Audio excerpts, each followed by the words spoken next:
Welcome to Cooking with Carolimas. I am one half of the dynamic duo, Samika, and this is Ema. and we also have our sous chef Daniel. joining us today. Today we're going to be making garlic steak bites along with sautéed vegetables and a red potato mashed potato to go with it. Very simple recipe. I already got started by cutting up some steak. Now when you make this recipe, please use like a ribeye, porterhouse, a flank steak. There's so many different types of beef. Try to avoid using like sirloin or a chuck roast because those are going to be a little tougher. We're going to cook these probably to about medium well, but just so you know, try to use a really good cut of steak. Today we're going to be using an organic ribeye beef steak by Verde. So I already cut one of these steaks up, and I'm going to go ahead and cut the other one so that you guys can see. So we're going to cut the steak into chunks. And you guys saw this pack. Beef is high. This little pack is a 10-ounce steak and it's $11.99 a pound. And this week was the only we got it from Harris Teeter. And it's the only place that had steak on sale this week, other than Food Lion, and we prefer to get our steaks from either Harris Teeter or Publix. Shake some pepper on it, and then a tablespoon of hot sauce. And you can go ahead and toss that out. Yes, ma'am. Yeah. Tamika, while we're doing that, the water is at a boil for the potatoes. I'm going to go ahead and drop those in. Okay, yes, we're going to go ahead. So we're making some red skin mashed potatoes. And red skin mashed potatoes are great because red skin potatoes are very forgiving. They're very starchy. So we have our potatoes on. One thing you can do with potatoes and get Chef Daniel to put some salt in there because we want to salt our water. Because it's so much better to salt while you're cooking instead of salting after it's already cooked. So now we're going to cut our vegetables for our vegetable saute vegetable medley. Love vegetable medley. We got some squash and zucchini. This is a zucchini. I'm cutting right here. I prefer half moons when I'm making this, and I like big chunks because they cook down so fast. If you're wondering, like, do you have enough? You don't need a lot of squash and zucchini because it goes pretty far. And now is a perfect time for fresh vegetables. You can visit your local farmers market. As you guys know, we are in Mount Pleasant on Tuesdays at the Mount Pleasant Farmers Market at Moultrie Middle School from 3:30 to 7.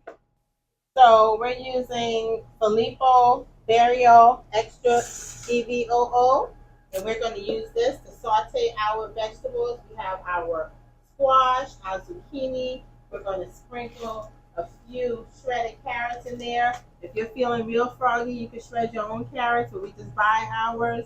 Also, if you like, you can add some onions to this. Onions, sweet Vidalia onions make everything taste better. And mushrooms too. Oh yeah, we have mushrooms. We are allowing that to get really hot, and we're going to add our olive oil to it because when we make these vegetables, we want to put it in a really hot pan, and what that does is it helps it to cook quickly, and it keeps it from drawing a whole lot of water because you'd be surprised at how much water is in vegetables. So if we put it in a seared hot pan, then it's going to help it to cook really quickly, have a nice firm texture, and it's just going to be great.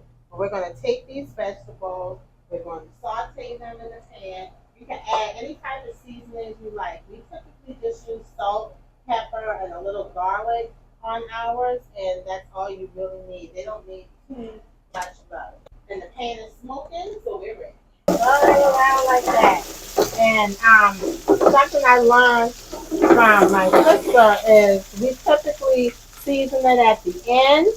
We season it at the end so that, the seasoning is not burning up the pan. It's not getting that crust on it and everything. It's vegetable, so it's easy for the seasoning to go all the way through, so we can just season it at the end. This time we get to Daniel over here, and what he's going to do is he's going to chop our herbs for our squash butter steak.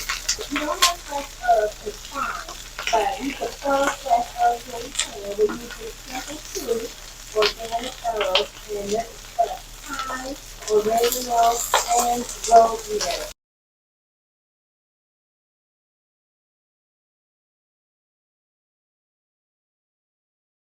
You don't grew up in garden.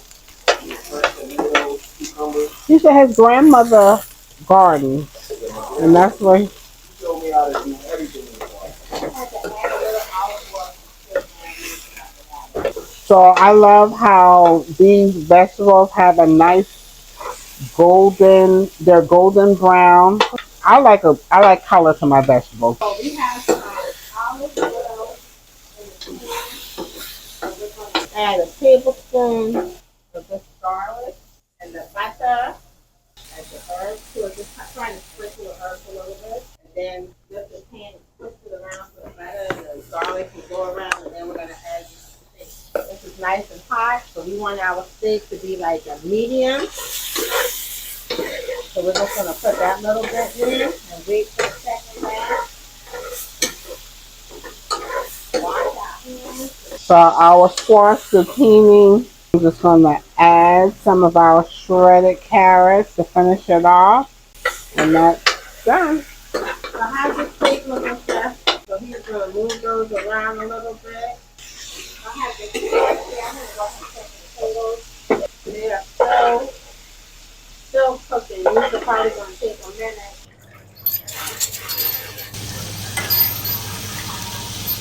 Look how delicious that looks. Let's check the potatoes again. Like I said, they're coming along, but not as fast as we would like them to.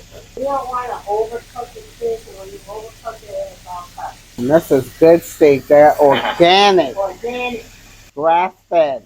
We're going to add some mushroom. This isn't in the recipe, but it's our recipe. We do what we want. Mushrooms don't take very long to cook, so. And it's just an added protein. Yeah, make it full.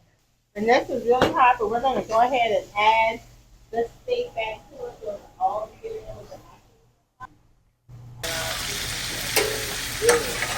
Okay, guys, so our potatoes are done. We are going to drain them.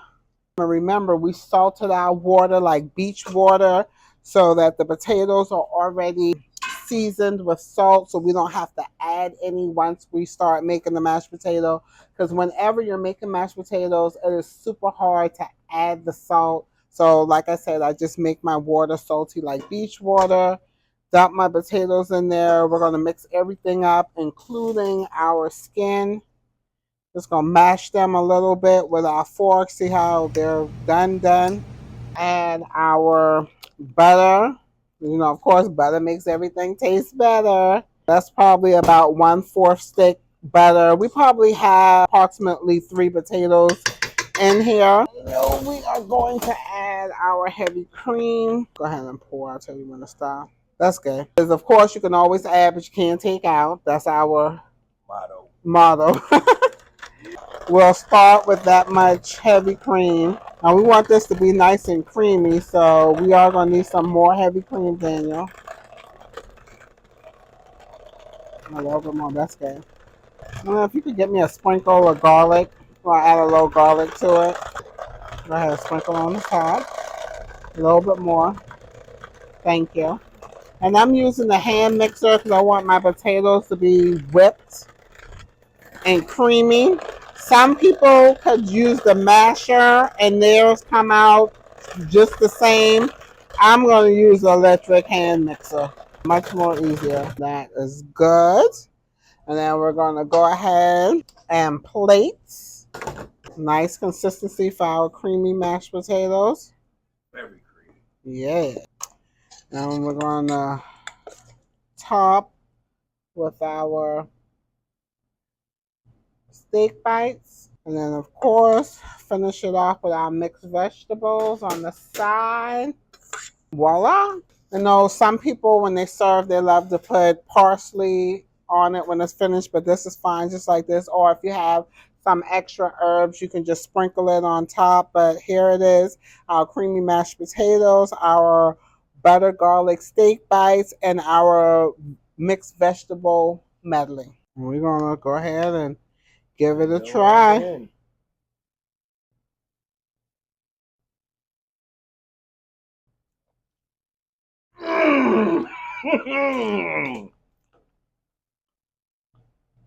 That's good. There's something about homemade mashed potatoes.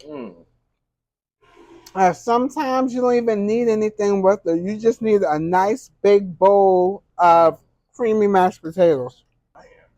This is good. The first bite knocked me out of my socks, guys. It was good.